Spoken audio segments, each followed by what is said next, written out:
The message that I want to share today is what is sin. और जो संदेश आज मैं देना चाहता हूँ वो है पाप क्या है. There is so much of confusion when it comes to sin. So many people have different definitions. So many people think different way when it comes to the word sin. क्योंकि बहुत सारी परेशानी है इस मुद्दे को समझने में. विश्वासियों के बीच में बहुत सारी गलत धारणाएं हैं लोगों के मन में इस बात को लेकर के. But to understand what sin is, let's go to the Bible because all our understanding comes from the word. लेकिन पाप क्या है ये समझने के लिए हम बाइबल में जाते हैं क्योंकि हमारी सारी समझ इस बात से पैदा होनी चाहिए. Amen. So let's go to the beginning, the book of beginning, the book of Genesis. तो हम शुरुआत की किताब में जाते हैं, उत्पत्ति की किताब में. We see in the beginning how God created Adam and Eve in his own image and likeness. और हम देखते हैं शुरुआत में कैसे परमेश्वर ने आदम और हवा को अपने स्वरूप में बनाया. And God told them that you should not eat from the tree of the knowledge of good and evil. और उनसे कहा कि अच्छे और बुरे के ज्ञान के पेड़ का जो फल है वो मत खाना. But they disobeyed God and they ate from that fruit. लेकिन उन्होंने परमेश्वर की आज्ञा नहीं मानी और उस पेड़ का फल खा लिया. And when they did that, their eyes were opened, the Bible says, and suddenly they realized that they are naked. और जब उन्होंने ऐसा किया तो बाइबल कहती है उनकी आंखें खुल गई और उन्होंने देखा कि वो नंगे हैं. And they hid themselves. और अपने आप को छुपा लिया. Okay, let's read it from Genesis chapter 3 verses 9. हम उत्पत्ति 3 और उसका 9 को देखेंगे Bible. When you're there, say aloud amen. जब पहुंच जाएं तो जोर से आमीन बोलो. Amen. Okay, Genesis 3:9. Then the Lord God called to Adam and said to him, "Where are you?" तब यहोवा परमेश्वर ने पुकार कर आदम से पूछा तू कहाँ है. Now hear me carefully, church. ध्यान से सुनना. When Adam messed up, जब आदम ने गलती कर दी, God didn't ask, the first question wasn't, "What have you done?" The first question was, "Where are you?" तो परमेश्वर का पहला सवाल ये नहीं था आदम तूने ये क्या कर दिया. पहला सवाल ये था आदम तू कहाँ है. It was not a question about doing, it was a question about position. सवाल आदम ने क्या काम किया उसकी क्रिया पर सवाल नहीं उठा था, उस स्थान पर सवाल उठा था जहां पर आदम गया है. See, obviously God knew what Adam had done and where he was.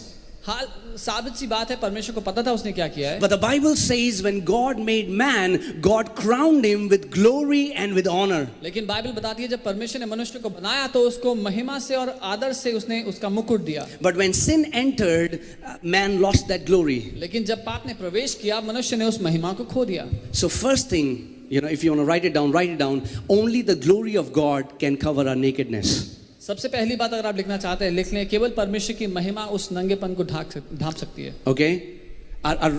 No religion can cover our nakedness. कोई धर्म हमारे उस नंगेपन को नहीं. No religious work can cover our nakedness. कोई धार्मिक काम उस नंगेपन को नहीं. It's only the glory of God. केवल परमेश्वर की महिमा. Okay? So God asked him first question, "Where are you?" So परमेश्वर ने पहला सवाल पूछा तू कहाँ पर है. I had given you a similar position. मैंने तो तुझे अपने जैसा ही एक स्थान दिया But था. Adam fell from there. लेकिन आदम उस स्थान से गिर गया. He lost that rightful standing with God. उसने वो सही स्थान जहाँ वो परमेश्वर के आमने सामने खड़ा हो सकता था उसको छोड़ दिया, उसको गवा दिया. So the first question was, "Where are you?" So पहला सवाल आदम से ये था तू कहाँ पर है. Let's see what he said.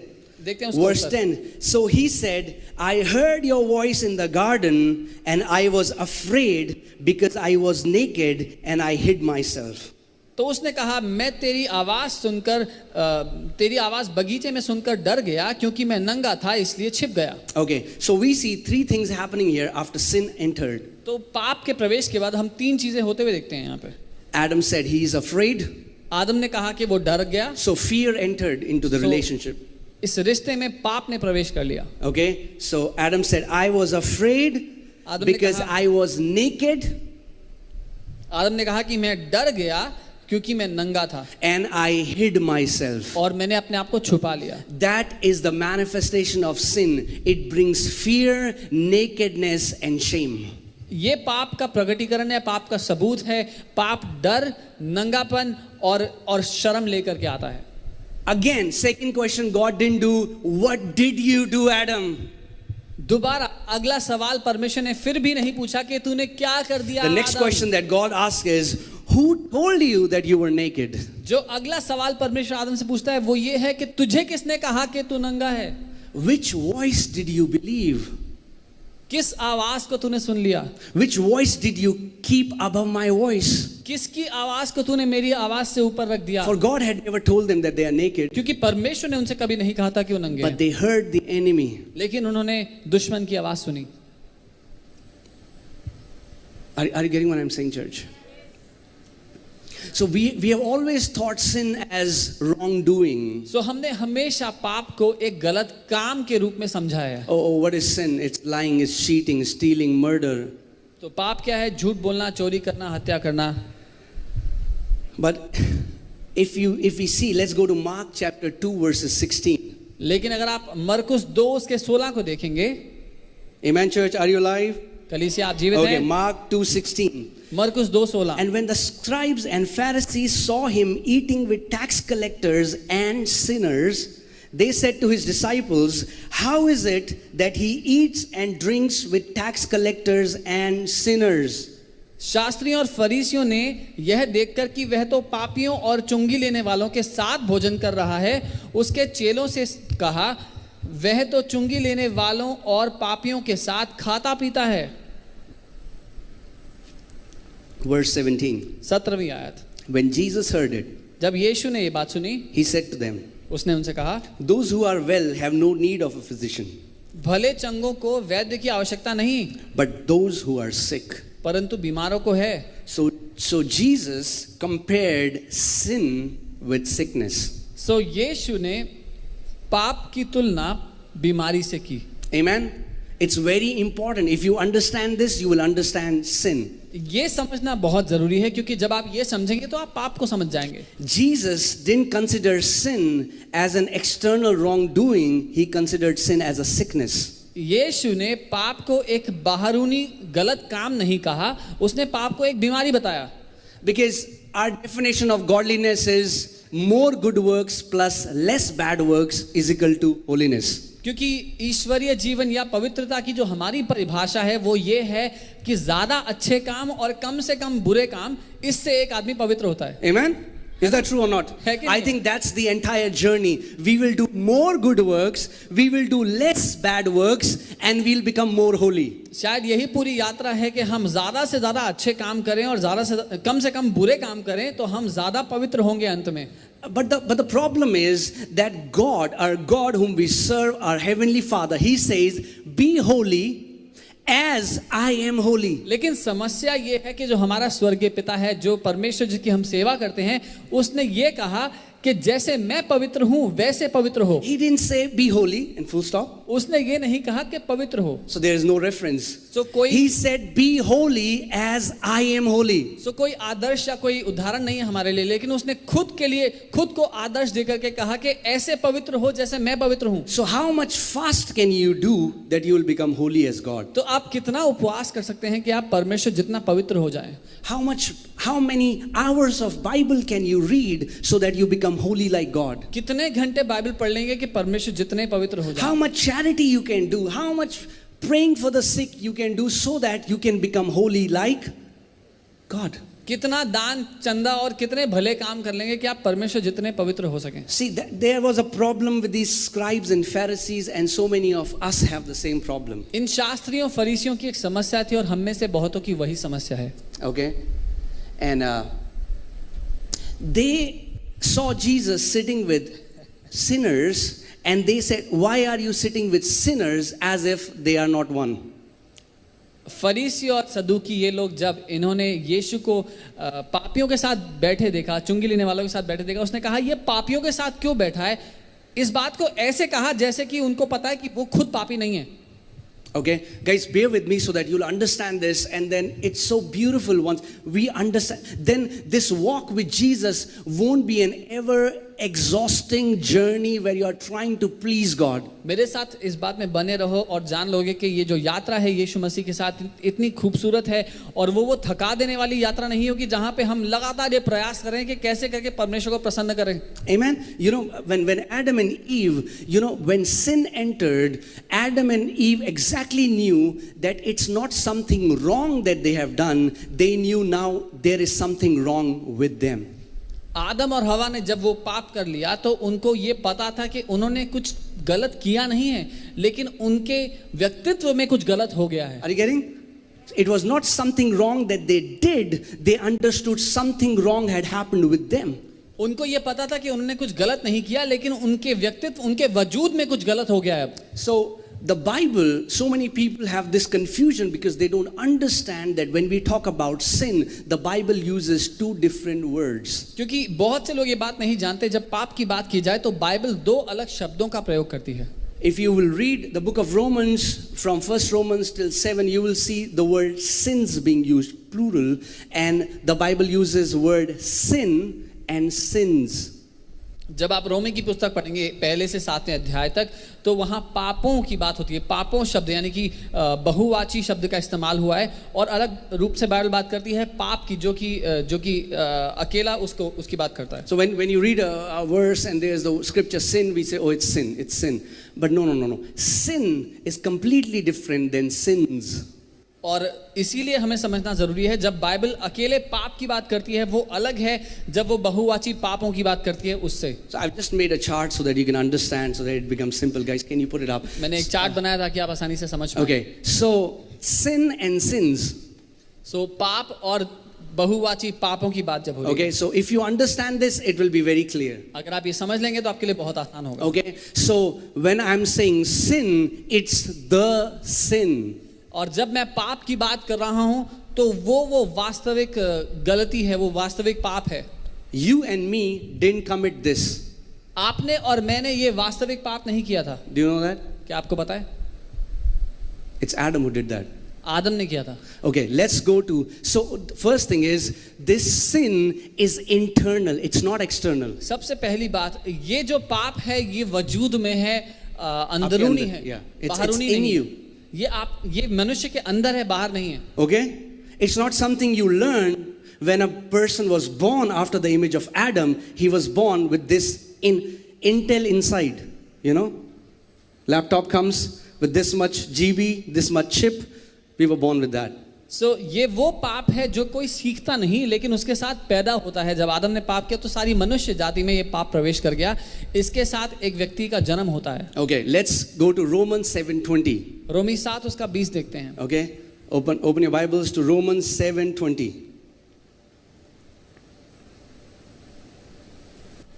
Okay, when you're there, say amen. पहुंच जाए तो आमीन बोले। Okay, let me just, Romans 7:20.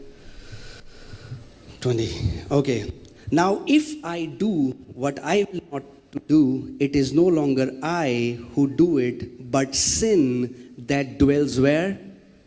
In me. अतः यदि मैं वही करता हूं जिसकी इच्छा नहीं करता, तो इसका करने वाला मैं ना रहा, परंतु पाप जो मुझ में बसा हुआ है। Paul is talking about sin that is in us. तो पौलुस बात कर रहे हैं उस पाप की जो हमें बसा हुआ है। Okay, go back to that chart. वापस जाएं उस चार्ट पे। Okay, so once you understand this, it will make sense. जब आप समझेंगे तो आसान हो जाएगा। And sins which we talk about, the plural, it is the external thing. और वो पापों की जो हम बात करते हैं, जो क्रिया में वो बाहरी रूप से दिखाई देते हैं। 1 Corinthians 6:18. पहला कुरिन्थियों 6 उसका 18 है। 1 Corinthians 6:18. Are you there? Okay. So flee sexual immorality. Every sin that a man does is outside the body. Every sin. So that means there are more than one sin. It talks about sins. व्यभिचार से बचे रहो। जितने अन्य पाप मनुष्य करता है देह के बाहर हैं। यह बात कर रहा है कि अलग अलग तरह के पाप हैं जो मनुष्य की देह के बाहर हैं। Even sexual immorality, it's against his own body. It's not in. It's talking about every sin that a man does is outside of him. और यहाँ तक कि जो व्यभिचार है वो भी एक व्यक्ति अपने शरीर के विरोध में करता है, अंदर नहीं, क्योंकि सारे जो क्रिया के पाप हैं वो मनुष्य के शरीर के बाहर हैं। Amen, church? Is it making sense? Once you understand this, you will understand why Jesus had to be sacrificed. You will understand the power of blood. You will understand what is the gospel. जब आप ये समझ जाएंगे तो आपको मालूम हो जाएगा कि यीशु मसीह को क्रूस पर जाने की क्या आवश्यकता थी, सुसमाचार की सामर्थ्य और उसके लहू का महत्व आप समझ जाएंगे। Okay, go back to that chart. Okay, so we are clear with this, right? The sin or the main sin is internal. Sins are external. अब ये बात स्पष्ट हो गई कि वो जो वास्तविक पाप है वो अंदरूनी है, और जो क्रिया के पाप हैं अलग अलग वो बाहरूनी है. Okay? Sin is that distorted nature or sickness. वो जो अंदरूनी पाप है वो एक खराब प्रकृति है या भ्रष्ट प्रकृति है जो बीमारी की तरह एक मनुष्य के You अंदर know, है. sickness is nothing when your body when your body malfunctions and does something that it was never created to do. बीमारी और कुछ नहीं, एक जब आपका शरीर जिस काम के लिए वो बनाया गया उसके विरोध में कुछ काम करता है, वो बीमारी है. Right? And when you see sickness, what happens? Either a virus, a bacteria comes, an infection comes in you, and this sickness, you see the manifestation of it. और जब किसी के शरीर में कोई वायरस या बैक्टीरिया आता है तो क्या होता है, उसका प्रकटीकरण दिखाई देता है बीमारी के रूप में. Amen? So if you can understand this, let me give you an example. तो अगर आप समझे इसका मैं उदाहरण देता हूँ. See, for example, if there is a guy and a virus entered his body. उदाहरण के लिए एक व्यक्ति है जिसके शरीर में कोई वायरस ने प्रवेश कर दिया. Okay? And now because of that virus enters in him, there are things that happen in his body. अब उसमें वो वायरस प्रवेश करने के कारण उसके शरीर में कुछ बदलाव होते हैं, कुछ चीजें होती हैं. Maybe there is a boil that his entire body has boils. हो सकता है उसके शरीर पे छाले हो गए हों. So please understand.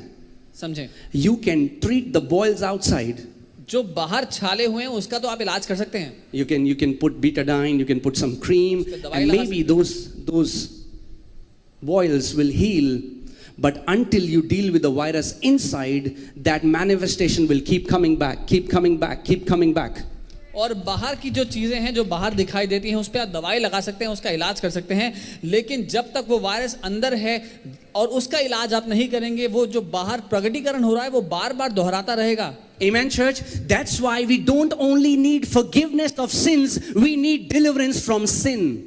इसीलिए हमें केवल पापों से क्षमा नहीं चाहिए, हमें उस पाप के व्यक्तित्व से आजादी चाहिए. We need two things. हमें दो चीजें चाहिए. We need the forgiveness of sins, the external wrongs that we did. हमें वो बाहरी गलतियां जो हमने की उन पापों से हमें क्षमा चाहिए. But we also need the deliverance from the power of sin that is residing in man. लेकिन वो पाप की सामर्थ्य जो मनुष्य में वास करती है उससे हमें छुटकारा चाहिए. Amen?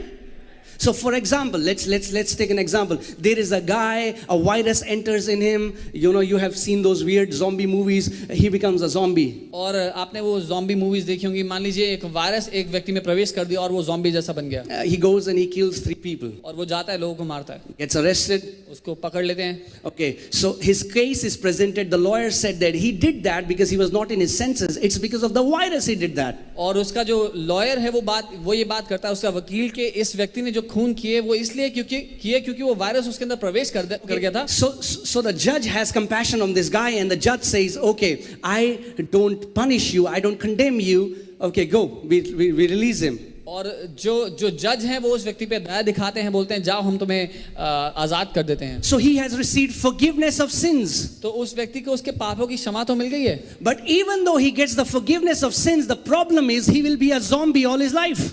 लेकिन क्योंकि पापों की क्षमा मिलने के बाद भी वो वायरस उसके अंदर है तो वो जिंदगी भर ज़ॉम्बी रहेगा. Maybe he will get forgiveness, but again and again that virus will make him do stuff that he doesn't want to do.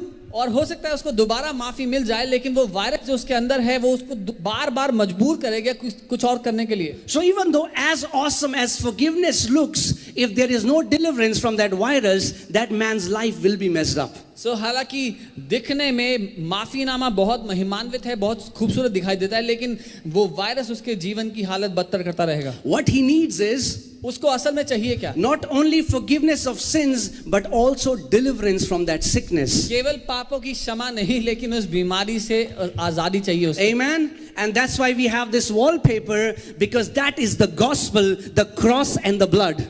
इसीलिए ये वॉलपेपर हमारे पास है कि वो क्रूस और वो लहू. The cross deals with the sin. जो क्रूस है वो उस वास्तविक अंदरूनी पाप का इलाज करता है. The blood forgives the sins. और जो लहू है वो बाहरी पापों का इलाज करता Amen. है. Are you getting this, church? That's why many people don't understand this. इसीलिए बहुत से लोग नहीं जानते. Why did Jesus have to die on the cross? If it just was shedding of the blood, Jesus would have just dropped the blood. क्योंकि अगर केवल लहू बहाने की बात थी तो क्रूस पे जाने की क्या आवश्यकता थी? हाथ काट के बहा देते. Okay, go back to the chart so that you understand. Guys, is this making sense to you? Okay. So it is the distorted nature. Let's go to Mark 2:17. और वो भ्रष्ट हालत है एक व्यक्ति की, और हम मरकुस में देखते हैं इस बात को. Book of Mark chapter 2 verses 17. मरकुस 2 उसका 17. Those who are well have no need of physician, but those who are sick. We just read that, So Jesus compared sin to sickness. और यीशु ने कहा भले चंगों को वैद्य की आवश्यकता नहीं, परंतु जो बीमार हैं उनको है. और यीशु ने पाप की तुलना बीमारी से की है. Okay. Come on guys, quick. We don't have much time. Guys. Go to the chart please. Okay. So sins are the actions produced because of that indwelling sin. और जो बाहरी पाप हैं वो केवल उसका प्रगटीकरण है जो कामों के रूप में नजर आता है. सिंपल भाषा में बोलूं तो sin बाप है, sins बच्चे हैं. Are you getting what I'm saying? Okay. If we have to be delivered, then the root has to go. अगर हमें छुटकारा चाहिए तो वो जो जड़ है उसका इलाज होना है. If I can say this way, sin is the root and sins are the fruit. पाप जो अंदरूनी पाप है वो जड़ है, और बाहरी काम जो है वो जो गलत काम है वो उसके फल हैं. The problem is every message is about sins. Christians are trying to fight sins.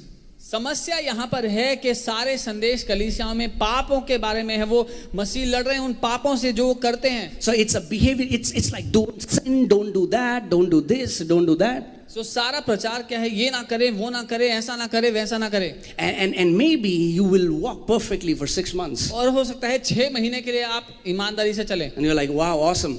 अब बहुत अच्छा लग रहा है. But until we deal with the root. लेकिन जब तक उस जड़ का इलाज नहीं. You can pluck the fruits. जो फल हैं वो तो तोड़ दोगे. And you'll say, "Wait, woo, awesome, no more fruits." और आप बोलेंगे बहुत अच्छा है, अब कोई फल नहीं है. But next season, लेकिन अगले मौसम में you'll again have the fruits. फिर से फल आ जाएंगे. Why? क्यों? Because if you want to get rid of fruits, you have to get rid of the root. क्योंकि अगर फलों से पीछा छुड़ाना है तो जड़ का इलाज करना पड़ेगा. Romans 7:20. Come on, quickly go there. Romans उसका 20. Book of Romans 7:20. Guys, are you alive? जीवित हैं? Okay. Again, we have already spoken about this, the sin that dwells in me. Come on guys, go back to that chart. Okay, so we spoke about this. We need deliverance from sin. So हमें उस अंदरूनी पाप से आज़ादी चाहिए. But we need forgiveness of sins. और बाहरी पापों से माफी चाहिए. That's why when you read the Bible, read it carefully. The Bible talks about deliverance from sin and forgiveness of sins. तभी जब आप बाइबल पढ़ें तो ध्यान दे करके देखें. बाइबल बात करती है उस पाप से छुटकारे की और पापों से माफी की. Again, as I said, you did not bring sin. और जैसा मैंने पहले कहा, वो अंदरूनी पाप आप लेकर के नहीं आए. You were born with it. आप उसके साथ पैदा हुए थे. Okay, let's go there. Come on, guys. Romans 5:12. रोमी 5 उसका 12. Romans 5:12. Romans book 5 verse 12. Okay. Are you there, church? Are you alive? Okay. Romans 5:12. Therefore, just as through one man sin entered the world, not sins, but sin entered the world through one man. इसीलिए जैसे एक मनुष्य के द्वारा पाप जगत में आया, वो पापों की बात नहीं कर रहा, वो अंदरूनी पाप की बात कर रहा है. And death through sin, and thus death spread to all, because all sinned. और पाप के द्वारा मृत्यु आई, और इसी रीति से मृत्यु सब मनुष्यों में फैल गई, क्योंकि सब ने पाप किया. Amen, church? So we sinned, which is sins. और हमने जो पापों को किया, जो कामों की बात कर रहा है. But Adam brought sin. लेकिन आदम वो वास्तविक अंदरूनी पाप लेकर आया. Okay, so first Adam, so पहला आदम brought sin. पहला आदम वो भीतरी वो पाप बीमारी लेकर आया. Sin is a distorted nature. It's a distorted personality that makes you wrong stuff. और वो जो अंदरूनी पाप है वो एक भ्रष्ट तस्वीर है अंदर बनावट की, जो आपसे गलत काम करवाता है. So hear me carefully. ध्यान से सुनना. Sin is not wrongdoing. Sin produces wrongdoing. वो अंदरूनी पाप जो है वो गलत काम नहीं है, लेकिन उसके द्वारा गलत कामों का जन्म होता है. Because if guys, are you getting what I'm saying?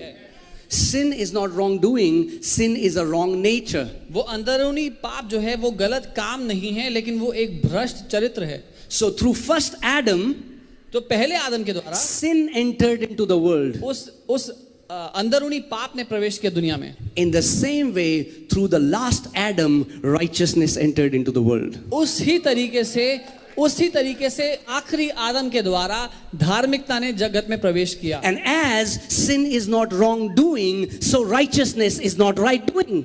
और जैसे पाप गलत काम करना नहीं है, वो अंदरूनी पाप गलत काम करना नहीं है, धार्मिकता भी अच्छे काम करना नहीं है। That's why when we were born from first Adam and there was a seed of sin in us, no matter how much good we will do, it will not change our identity. इसीलिए जब हम पहले आदम से पैदा हुए थे, क्योंकि वो पाप का चरित्र हमारे अंदर था, फर्क नहीं पड़ता हम कितने भी अच्छे काम क्यों ना कर ले, लेकिन वो हमारी पहचान को नहीं बदल सकता था। We were sinners doing good works. हम पापी थे जो अच्छे काम कर रहे थे। Is that true or not? है कि नहीं है? Right? That's what the gospel is about. With your good works, you cannot receive salvation. यही तो सुसमाचार है कि अपने अच्छे कामों के बलबूते कोई उद्धार नहीं पा सकता। In the same way, वैसे ही righteousness is not doing good works. धार्मिकता भी अच्छे काम करना नहीं है। Righteousness is the right standing, this nature, this God-given nature. धार्मिकता भी परमेश्वर की ओर से दिया गया वो चरित्र है, वो सही अंदरूनी बनावट है।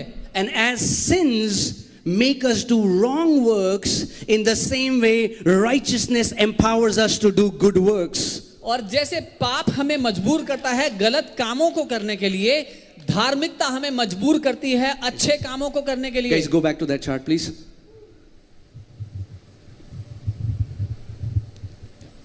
Okay, so Adam brought sin. You know, we were made sinners because first Adam, right? Last Adam became sin. और पहला आदम जो था वो अंदरूनी पाप को, उस चरित्र को लेकर के आया था, लेकिन जो आखिरी आदम है वो स्वयं पाप बन गया। The Bible is not saying that Jesus committed sin. Bible ये नहीं कह रही कि यीशु ने गलत काम या पापों को अपने कार्य में किया, Because sin is not an action. क्योंकि पाप बाहरी काम नहीं है, Sin is a nature. वो एक चरित्र है। So Jesus became one with that sin nature. सो यीशु उस पाप के चरित्र के साथ एक हो गया।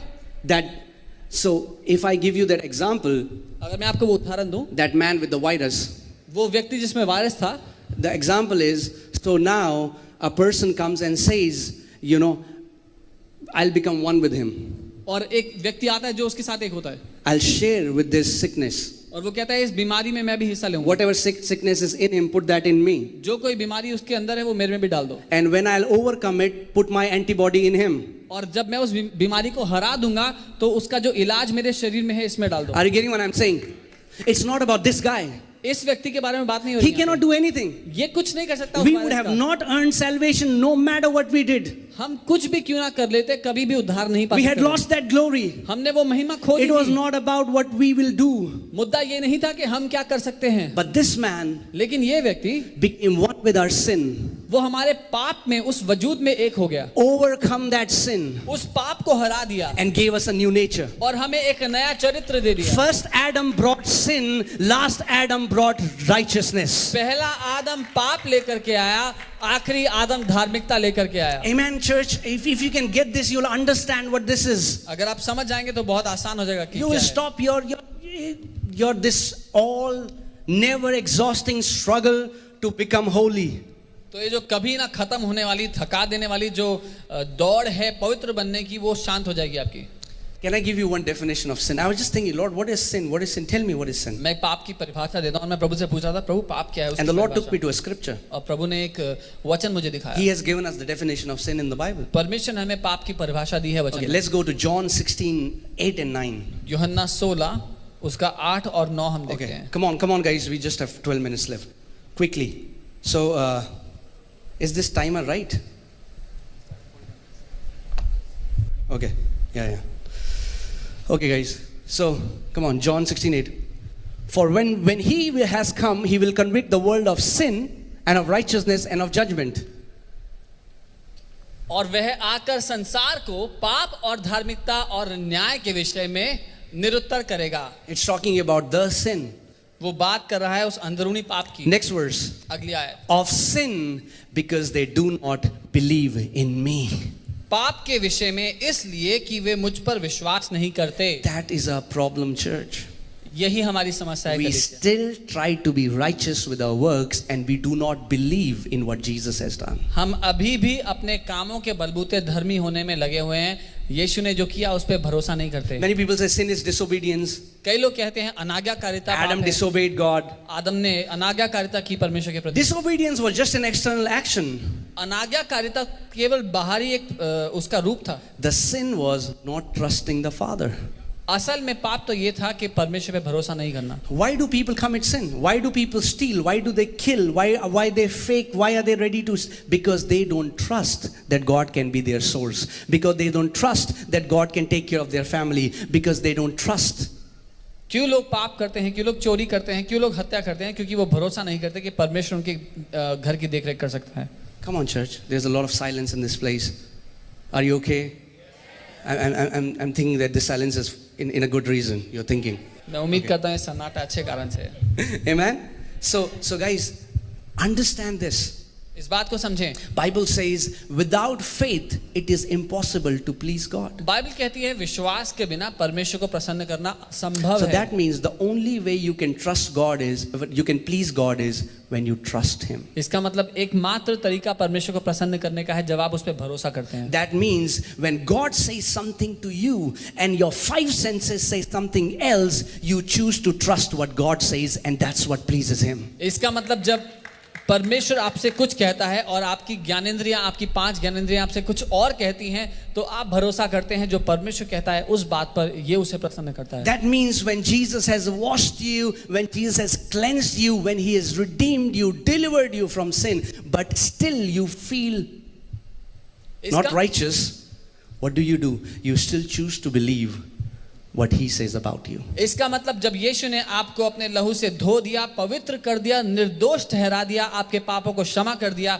और फिर भी आपको कभी-कभी महसूस होता है कि मैं पवित्र नहीं हूं, मैं ये हूं, मैं वो हूं, That means तो आप when you भरोसा feel, करें। oh God, I'm so filthy, God.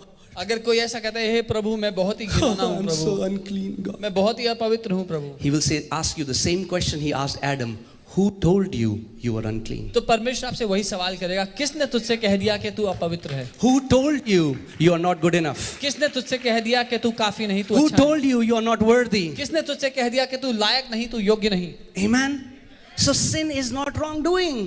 पाप गलत काम करना नहीं। The Bible says in book of Romans that whatever is not of faith is sin. Bible तो रोमी की किताब में ये कहती है कि जो कुछ विश्वास के द्वारा नहीं किया जाता वो पाप है। That means if you trust God, it's not sin, but if you don't trust God, it's sin. साधारण रूप से अगर आप परमेश्वर पे भरोसा नहीं करते तो वो पाप है, परमेश्वर पे भरोसा करते हैं तो वो पाप नहीं। Amen. Guys, let's go further. Come on guys, let's go back to that so that you understand. Okay? So, last Adam became sin. आखिरी आदम जो था वो स्वयं पाप बन गया, And we were made righteous because of last Adam. और उस आखिरी आदम के कारण हम लोग धर्मी ठहराए गए। Sin is a nature. पाप एक चरित्र है, Righteousness is also a nature. वैसे ही धार्मिकता भी एक चरित्र है। You know, it's nature, it's a principle. Paul says in Romans 7 that there is a principle working in me that makes me do things that I don't want to do. और पौलुस रोमी 7 में कहते हैं कि एक व्यवस्था मेरे अंदर चल रही है जो मुझे सही करने नहीं देती। And he doesn't say who will forgive my sins. He says who will deliver me from this wretched body. और पौलुस ये नहीं लिखते कि कौन मेरे पापों को क्षमा करेगा, वो कहते हैं कौन मुझे आजादी देगा, कौन मुझे छुटकारा देगा। Amen, church. So you get it? We need forgiveness of sins, तो कलीसिया आप समझ रहे हैं, हमें पापों से क्षमा तो चाहिए थी, but we need deliverance from sin. लेकिन साथ ही साथ उस पाप के व्यक्तित्व से आजादी चाहिए थी। Okay, put John 16:9 in NLT version. It translates it beautifully so that you will get it. It becomes so easy. यूहन्ना 16 उसका 9 हम NLT में देखेंगे। और John 16:9 in NLT. Okay, it's apostrophes s. Okay, so don't get confused. The world's sin is unbelief in me. और यहाँ लिखा है कि जो दुनिया का पाप है वो ये है कि मुझ पे विश्वास ना करना, मुझ पे भरोसा ना करना। What is sin? पाप क्या है? Unbelief in God. परमेश्वर पे भरोसा ना करना। Amen. That's why In the new covenant, if you get it, it's unbelief that will stop you to receive from God. इसीलिए नए नियम में अगर आप समझ गए तो ये बहुत आसान हो जाएगा आपके लिए, जो आपको रोकता है परमेश्वर से कुछ भी ग्रहण करने के लिए. Because the religion has told, oh, it's the यह बंदा दारू पीता है, यह स्वर्ग नहीं जाएगा. you know. क्योंकि धर्म ने हमें ऐसा सिखाया कि if anyone does anything wrong they won't go to But heaven. if you read Revelation, the first things that mentioned is people who will be put in the lake of fire are the unbelieving and the fearful. Rest later they come adultery, immorality, बहुत बाद में आता है. The first in the list is unbelieving and fearful. क्योंकि अगर आप Bible में देखेंगे तो वो पहले लोग जिनको आग की उस नदी में फेंका गया वो थे जो विश्वास नहीं करते थे परमेश्वर पे और जो डर से भरे रहते थे. Now tell me, have you ever spoken, अरे तुझे पता है चर्च में जो बंदा है unbelieving है वो? We never talk about that because religion has taught us that sin is smoking, drinking, blah blah blah. When God's list comes, unbelief tops the chart. Number 1, unbelief. क्या आपने कभी कलीसिया में किसी के बारे में बात की है कि अरे वो व्यक्ति वो विश्वासी ना हो तो वो तो विश्वास नहीं करता परमेश्वर पे, क्योंकि परमेश्वर की दृष्टि में सबसे ऊपर सूची में सबसे ऊपर अविश्वास का नाम आता है. Do you want to please God? Come on, show me your hands if you want to please God. क्या आप लोग परमेश्वर को प्रसन्न करना चाहते हैं? अपना हाथ मुझे दिखाएं अगर चाहते हैं तो. The only way to do it, trust. एक ही तरीका है उस पर भरोसा करना. Are you so worried about your health? क्या आपको बहुत डर है अपने स्वास्थ्य को लेकर? Trust Him with your health. परमेश्वर पे भरोसा करें अपने स्वास्थ्य के लिए. Don't be unbelieving about your health. आप अविश्वासी ना हो. Do you worry so much about your children? अपने बच्चों की बहुत चिंता है आपको? Trust Him with your children. परमेश्वर पे भरोसा करें अपने बच्चों के लिए. Trust Him with your finances. अपने पैसे के लिए उस पे भरोसा. Trust Him with your future. अपने भविष्य के लिए उस पे भरोसा करें. You know, and when you do that, you're going to please Him. और जब आप ऐसा करते हैं तो उसको प्रसन्न करते हैं. When nothing makes sense, जब कोई बात समझ में नहीं आती, trust Him. उस पे भरोसा करें. That's what pleases Him. ये है जो उसे That's खुश what करता है. releases the power of God. ये परमेश्वर की सामर्थ्य आपके जीवन में खोलता है. Amen. Guys, are you getting what I'm saying? You know, because if sin is doing wrong, then the Bible gives an example of Rahab, who was a prostitute who lied. क्योंकि अगर पाप, And God says she is blessed, and God puts His name in the book of Hebrews. She lied. अगर पाप गलत काम करना है तो परमेश्वर राहाब के बारे में बात करता है जिसने झूठ बोला था और उसके बावजूद उसका नाम इब्रानी की किताब में आता है और परमेश्वर उसका नाम लेता है फिर भी जबकि उसने पाप झूठ बोला था. Now church, I'm not saying you lie and give the example of Rahab, okay? अब That's not what I'm saying. मैं ये नहीं कह रहा जाके झूठ बोला और राहाब का उदाहरण दो, ये नहीं कह रहा. Rahab ने भी तो झूठ बोला.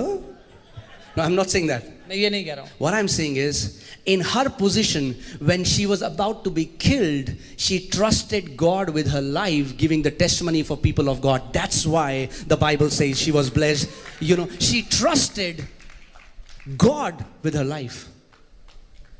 मुद्दा ये है जब उसकी खुद की जान जाने वाली थी उसने परमेश्वर के लोगों को बचाया उस समय में भी और परमेश्वर पे भरोसा किया कि वो उसके जीवन को बचा लेगा. You know, it's वो गेम को क्या कहते हैं जिसमें बच्चे खेलते हैं आगे पीछे लाइन में जाते हैं? टापू? Stapu. Okay. So Christians are playing Stapu. Have I sinned? Have I not? Is this sin? Is this not? Can I hear the songs? Can I not? Can I watch TV? Can I not? Can I wear this? Can I not? Can I put wax on my hair? Can I not? Can I put makeup? Can I not? Can I go to that place? Can I not? So मसीह के लोग निरंतर इस तरह से game खेल रहे हैं, मैं करके नहीं दिखाऊंगा. Stop playing what? Stapu. Stop playing Stapu, you papu.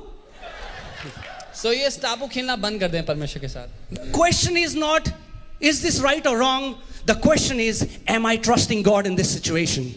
मसीहों के जीवन में सवाल ये नहीं होना चाहिए कि ऐसा करना सही है या गलत है. सवाल ये होना चाहिए कि क्या इस परिस्थिति में मैं परमेश्वर पे भरोसा करता हूँ कि नहीं करता हूँ.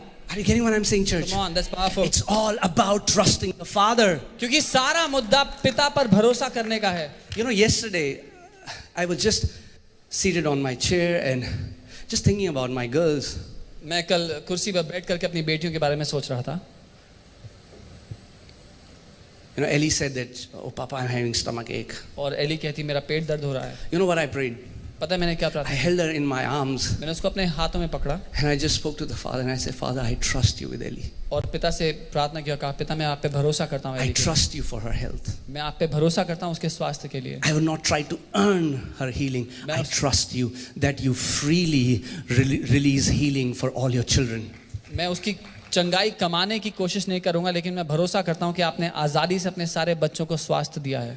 Guys, understand, otherwise this walk of Christianity will be a roller coaster life. You will be so exhausted, you will never know if it is enough or not. Am I doing enough for God? It will never be enough. इस बात को समझें, बहुत जरूरी है। इसके बिना मसीह जीवन एक उथल पुथल का जीवन होगा, जहां पर आपको कभी भी आश्वासन नहीं होगा, कभी भरोसा नहीं होगा कि मैं जितना कर रहा हूं उतना काफी है, कि मुझे और करने की आवश्यकता है कि नहीं है। I'm praying 2 hours, but Lord, I should pray 6. When you pray 6, 6 is not enough. 8 is not enough. 10 is not enough. कि मैं 2 घंटे प्रार्थना कर रहा हूं, 6 करनी पड़ेगी, 6 करोगे तो लगता है 8 करनी पड़ेगी, और कभी काफी नहीं होगा। Without faith, विश्वास के बिना it is impossible to please God. यह असंभव है कि आप परमेश्वर को प्रसन्न करें। And faith is your utmost trust in your Father. और विश्वास और कुछ नहीं, बेइंतहा भरोसा अपने पिता पर। You know, and yesterday, this song started coming in my mind when I was just hugging Eliana. Yeshu Masih bharosa mera. He's our trust. क्योंकि सच में वो हमारा भरोसा है। When everything goes down, maybe tomorrow, let's take an example, everything goes down, the economy goes down, then also we can lift up hands and we can sing this song, Yeshu Masih bharosa mera. क्योंकि जब सब कुछ डगमगा जाएगा, जब अगर अर्थव्यवस्था पूरी तरह भी नीचे आ जाएगी, उसके बावजूद हम इस बात में आश्वासित रह सकते हैं कि यीशु मेरा भरोसा है। The Bible says, the just shall live by faith. The just will live by trusting Him. The just will live by clinging on to Him. Bible कहती है कि जो धर्मी जन हैं वो विश्वास के द्वारा जिंदा रहेंगे। क्या विश्वास? वो ये विश्वास है कि परमेश्वर मेरा भरोसा है, मुझे उस पर भरोसा है, और वो उसके साथ लगे रहेंगे। Amen. That's what we don't understand. ये है We जो हम think, नहीं जानते। why is God not doing anything for us? Because we quickly flip from belief to unbelief. ये है जो हम नहीं समझते और कहते हैं कि परमेश्वर मेरे लिए कुछ क्यों नहीं कर रहा, क्योंकि हम इतनी आसानी से विश्वास से अविश्वास में आ जाते हैं। When Jesus asked Peter to come, जब यीशु ने पतरस को कहा आ, oh, we think, oh, it's so easy. Peter, आ रहा हूँ, Jesus, आ रहा हूँ. हमें लगता है It wasn't like this. हमें लगता है बहुत आसान है, पतरस ने सीधा पाँव निकाला और चलने लग गया। ऐसा नहीं हुआ। The Bible says there was a great tempest. Bible कहती है बहुत बड़ी आंधी तूफान चल रहा था समुद्र में। Some people say, Peter तो डूब गया. और कुछ लोग ऐसे कहते हैं कि पतरस डूब गया। Oh, really? सच में? Think about situations in our life. अपने जीवन में इन परिस्थितियों के बारे में सोचें। When there is this tempest, the boats is swinging to and fro. और जब ऐसी आंधियां चल रही हैं और जो नाव है वो डगमगा रही है, And Jesus tells Peter, come. और यीशु पतरस से कहते हैं आ। No other word. और कुछ नहीं बोला उसने। He didn't sign an agreement. कोई अग्रीमेंट नहीं He बनाया। didn't give 1 confirmation, 2 confirmation, 3 confirmation. कोई पहला कंफर्मेशन, दूसरा कंफर्मेशन, कुछ नहीं दिया। It didn't happen कि गाड़ी जा रही थी आगे, उसके विंडशील्ड में लिखा था कम, मेरे को एक SMS आया, उसके आगे लिखा था कम. No confirmation. कोई कंफर्मेशन उसको नहीं मिली कि गाड़ी जा रही थी, उस पे आजा लिखा था, मुझे SMS आया, उसमें लिखा था आजा। Jesus said come. यीशु ने कहा, And he trusted that word of Jesus. और उसने यीशु के उस वचन पे भरोसा किया। And that trusting in one word of Jesus empowered him to walk on the water. और यीशु के उस एक वचन पे भरोसा करने ने उसको वो सामर्थ्य दी कि वो पानी पर चले। What situation? What wrong situations are you facing right now? क्या विपरीत परिस्थितियां आपके जीवन में आज हैं? Rather than hearing the voice of the enemy, why don't you hear what is the Father saying for this situation? दुश्मन की आवाज सुनने की जगह क्यों ना आप पिता की आवाज सुने कि वो क्या कह रहा है। And Father, I will choose to trust your voice than the voice what the world is saying, than even what my conscience is saying, even what the enemy is saying. Father, what are you saying in this situation? पिता, मैं आपकी आवाज को चुनना पसंद करूंगा दुनिया की आवाज से, या दुश्मन क्या कह रहा है उससे, या यहाँ तक कि मेरा खुद का मन क्या कहता है, उस सबसे ऊपर मैं आपकी आवाज को रखूंगा। Many times we don't receive our breakthroughs because we are so carnally minded. We just think from our 5 senses. कितनी दफा अपने जीवन में जो हमें चाहिए होता है नहीं पाते, क्योंकि हम अपनी ज्ञानेंद्रियों के मुताबिक सोचते हैं, हम दुनियावी सोच के मुताबिक सोचते हैं। Because natural way we think, oh, it's not possible. क्योंकि स्वाभाविक रूप से जब आप उसको सोचते हैं, देखते हैं, तो कहते हैं ये तो नहीं हो सकता। What are you saying? This? It cannot be क्या done. कह रहे हो, ये तो कभी नहीं होगा। God told Abraham when he was 80, I'm going to give you a son. परमेश्वर ने अब्राहम से जब वो 80 साल का था कहा मैं तुझे एक बेटा दूंगा। You know what? पता है क्या? Bible says he trusted the Father. Bible कहती है उसने पिता पे भरोसा किया. Bible says he staggered not at the promises of God, वो परमेश्वर के वायदे से डगमगाया नहीं, but he chose to trust him. लेकिन उसने उस पे भरोसा किया. I'm telling you, church, today go home. आज मैं कह रहा हूँ जब आप I know घर you would जाएं, have done many prayers, Roba Khandanama, you would have like shook, and that is powerful. But what I'm saying is, today just sit in a silent place and just say, Daddy, I trust you. और जब आप आज घर जाएं, मुझे पता आपने बहुत सारी जोर शोर से प्रार्थनाएं की होंगी और वो अच्छा है, लेकिन आज जब आप घर जाएं तो शांति से अकेले में एक जगह पर बैठें और पिता से कहें, पिता मैं तुझ पे भरोसा करता I हूँ, trust you मैं तुझ पे with भरोसा my करता हूँ, life, अपने जीवन के with साथ, my eternity, अपने अनंत के साथ, with my family, अपने परिवार with के their साथ, health, उनके स्वास्थ्य के लिए, everything, Father, I trust you. हर एक बात के लिए मैं तुझ पे भरोसा करता I हूँ. choose to trust you. मैं ये चुनता हूँ कि मैं तुझ पे भरोसा करूँ. Amen. Guys, we have made sin, it's different people. It's simple not trusting the Father. और हमने पाप को बहुत अलग कर दिया उसकी परिभाषा में, लेकिन बहुत सरल है समझना कि पाप केवल ये है कि पिता पे भरोसा ना करना. That's it. बस ये. Amen, church? Okay, come on, church. Last part and then, the timer. Okay. I'm trying to now limit myself in the time because we have another service. Okay, so the antidote to sin is the cross. और जो ये अंदरूनी पाप है उसका इलाज क्रूस है. Are you getting what I'm saying? The antidote to sin is the cross. उस अंदरूनी पाप का इलाज वो क्रूस है. Okay, let's go to Romans chapter 6 verses 6. हम रोमी 6 उसका 6 देखते हैं. Romans 6 verses 6. When you're there, say amen. Knowing this, that our old man was crucified with him, that the body of sin might be done away with, that we should no longer be slaves of sin. यह जानते हैं कि हमारा पुराना पाप का मनुष्यत्व उसके साथ क्रूस पर चढ़ाया गया ताकि पाप का शरीर नाश हो जाए और हम आगे को पाप के दासत्व में ना रहें. Amen, church? Next verse. For he who has died has been freed from sin. अगली आयत, क्योंकि जो मर गया वह पाप से छूटकर धर्मी ठहरा. Have you died?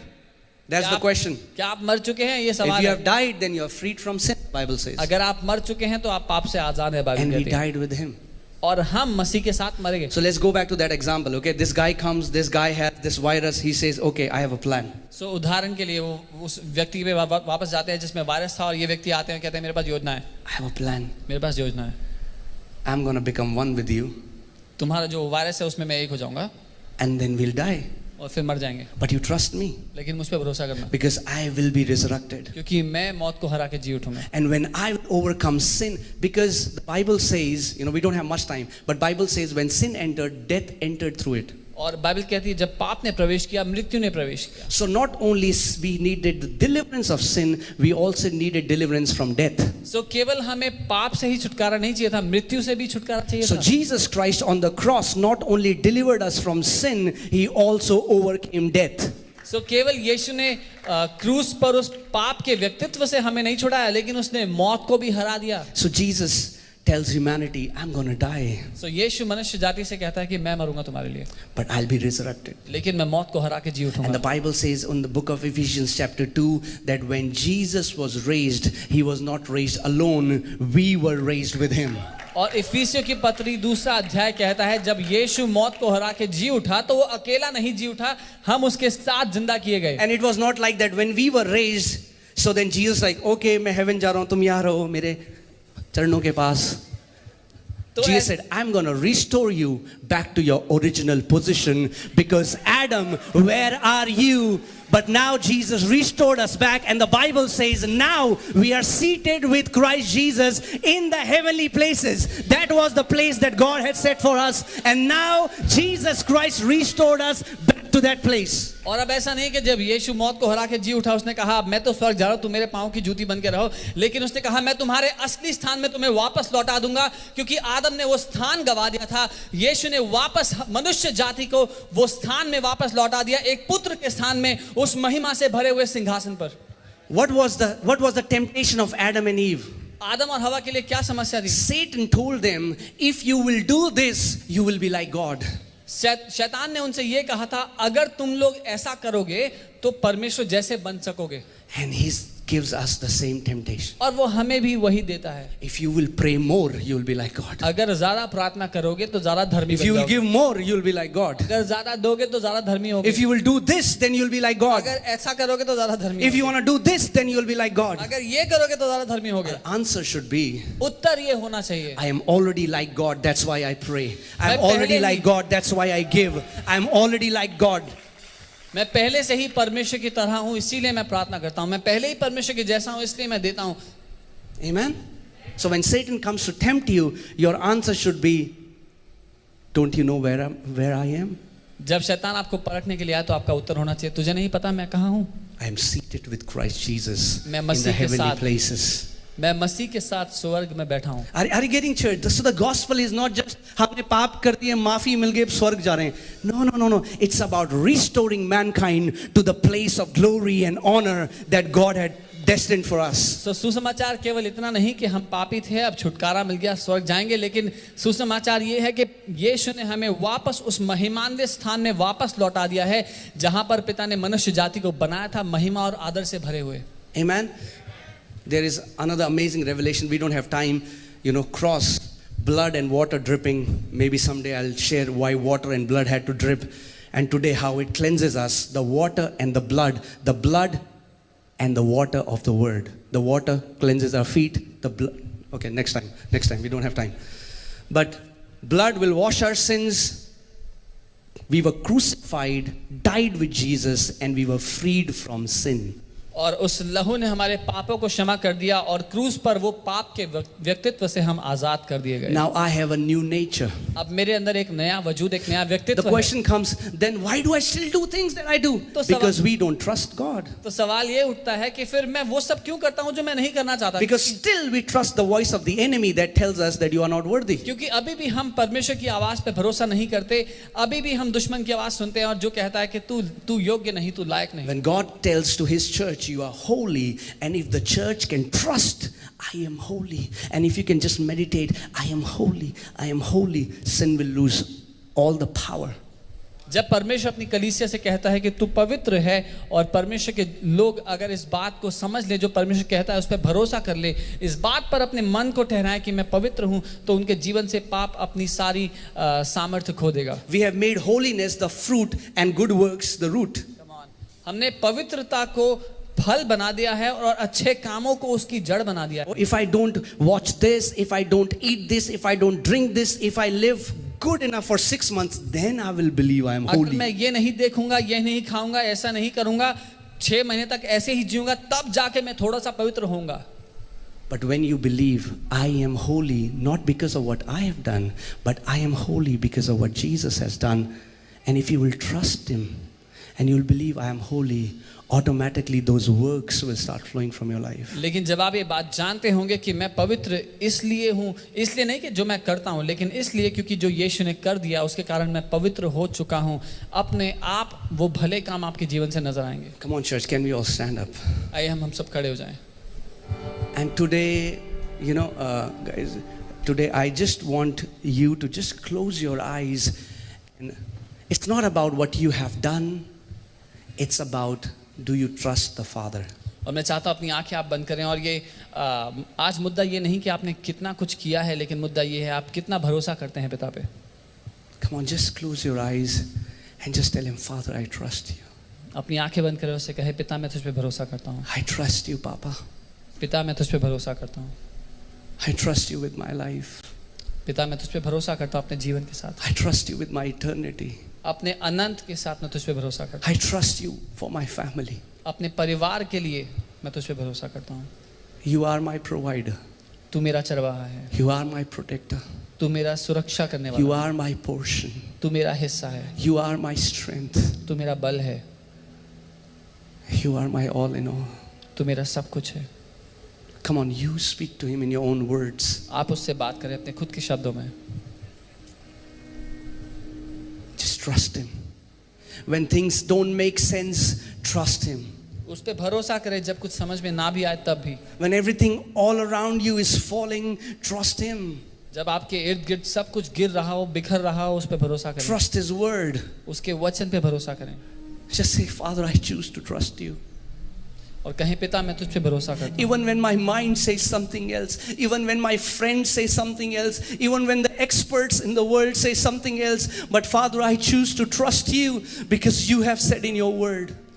जब मेरा मन कुछ और कहता है, मेरे दोस्त कुछ और कहते हैं, जो विशेषज्ञ लोग दुनिया में हैं, जब वो कुछ और कहते हैं पिता, तो मैं तुझ पे, उसके बावजूद मैं तुझ पर ही भरोसा करूंगा क्योंकि तेरा वचन ऐसा कहता है। Come on church, for 2 minutes, come on, lift up your hands and just worship the Lord with all your heart. कलीसिया अपने हाथों को उठाएं 2 मिनट के लिए, And we will sing this song, यीशु मसीह भरोसा मेरा।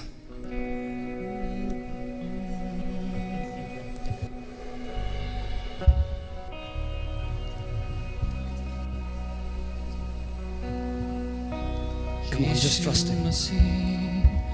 भरोसा मेरा, तू ही सहारा है मेरा, मुश्किल समय में तू ही दिलासा, साथ रहेगा तू सदा। Come on church, sing with us. आइए आत्मा और सच्चाई से हम ये गाएं। यीशु मसीह भरोसा मेरा, तू ही सहारा है मेरा, मुश्किल समय में तू ही दिलासा, साथ रहेगा तू सदा। करुणा भलाई तेरी सदा रहेगी मुझ पर, तेरी विश्वास योग्यता देखूंगा मैं उम्र भर, मैं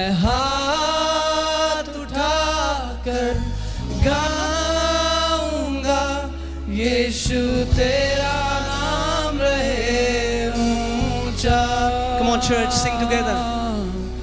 मैं हाथ उठाकर गाऊंगा, यीशु तेरा नाम रहे ऊंचा। मैं हाथ उठा के गाऊंगा, मैं हाथ उठाकर गाऊंगा, यीशु तेरा नाम रहे ऊंचा। मैं हाथ उठाकर गाऊंगा, यीशु तेरा नाम रहे ऊंचा। मौत से है बचाया तूने, जीवन नया है दे दिया, नाम लेकर पुकारा मुझे, महिमा से मुझको भर दिया। मौत से है बचाया तूने, जीवन नया है दे दिया, नाम लेकर पुकारा मुझे, महिमा से मुझको भर दिया। करुणा भलाई तेरी सदा रहेगी मुझ पर, तेरी विश्वास योग्यता देखूंगा मैं उम्र भर। मैं हाथ उठाकर गाऊंगा, यीशु तेरा नाम रहे ऊंचा। मैं हाथ उठाकर गाऊंगा,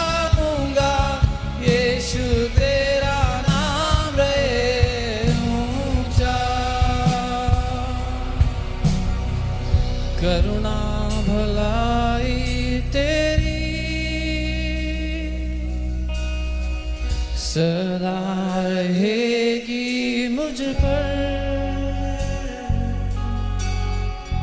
तेरी विश्वास योग्यता।